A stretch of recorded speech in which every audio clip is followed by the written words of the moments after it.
Hey everyone.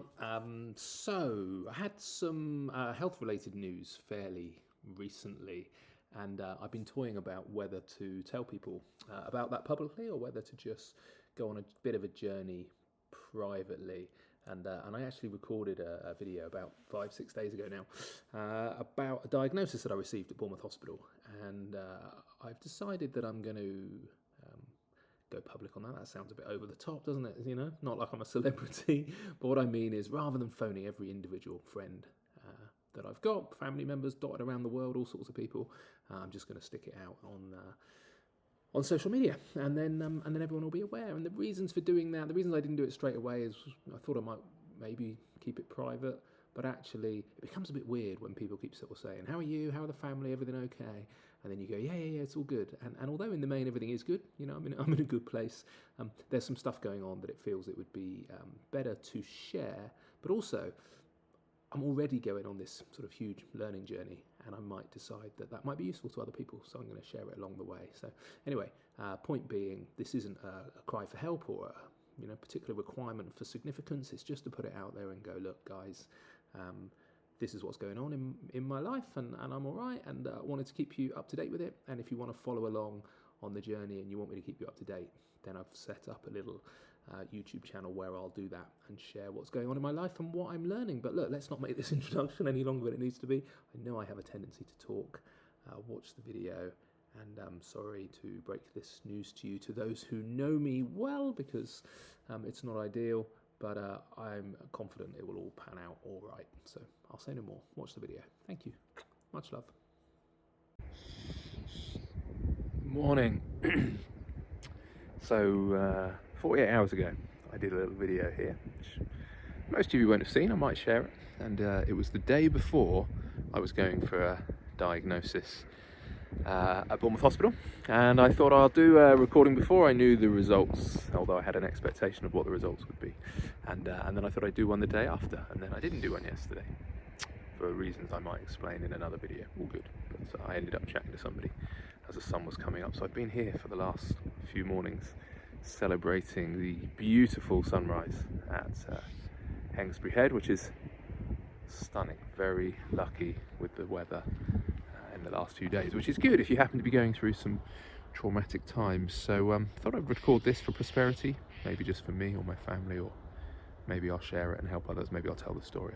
Who knows? Don't need to decide today.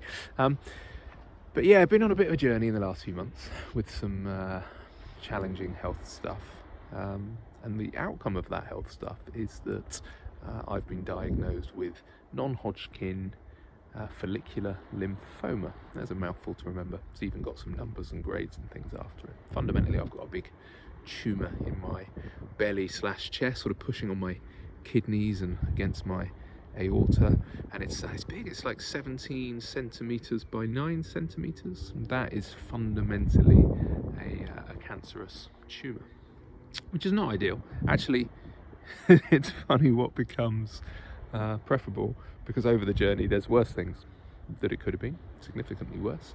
Obviously better, but there's worse. So actually, by the time I got the diagnosis, it was almost a relief to know that it was something fairly specific.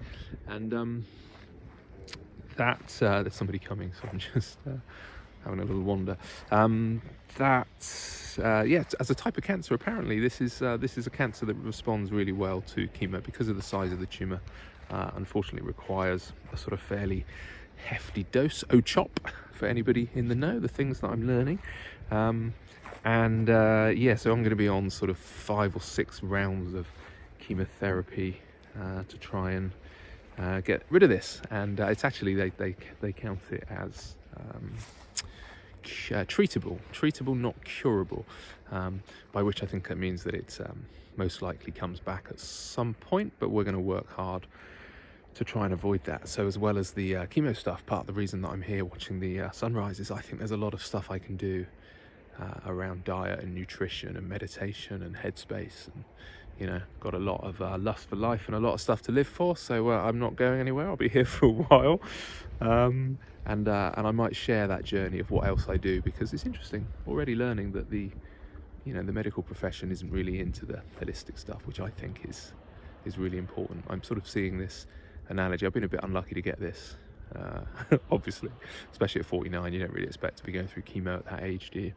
But then there's plenty more younger people that get cancers. One of the things it may be is it's part of your lymph system, so it's designed to be removing toxins from your body, and there's a lot of research around pesticides and pollutants in the atmosphere and food. So I've already flipped all of my food to organic, fortunate enough to be in a position to do so. Lots of veggies, organic veggies, and put in a sort of a posh water filter in the house to get rid of stuff. So so I'm going on my own sort of journey as to what could have caused it and all that kind of jazz. But yeah, not a lot of interest from the medical profession on the alternative stuff, but I'll be doing a lot of that, and I might document it and share my journey just in case it's helpful for others. But wanted to record the fact that, you know, I'm calm, I'm pretty upbeat, I'm pretty confident. I'm lucky, like I say, that this is a type of cancer that generally responds well to treatment, which is exceptionally good news. It hasn't gone into kind of key organs and stuff. It's spread a little bit, but pretty localized to where the tumor is.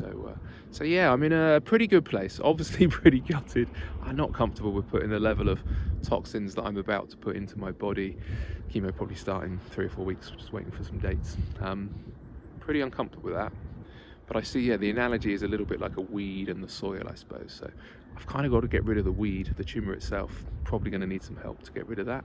But the soil that led to it growing, I think I can do better. I can do a lot more. I've already cut sugar, you know, refined carbs out of my diet. Glucose feeds tumors and cancer cells. They love it. They suck it up. So I'm trying to minimize that. So yeah, all sorts of other stuff I could do. Anyway, lots of details to come. Lots of info to come, but for now just wanted to record that here we are, less than 48 hours after diagnosis, but feeling calm, feeling good, about to go on another period of learning and another journey and adventure, and we'll be staying positive, sucking it up, and yeah, taking as much from it as I possibly can. Cheers.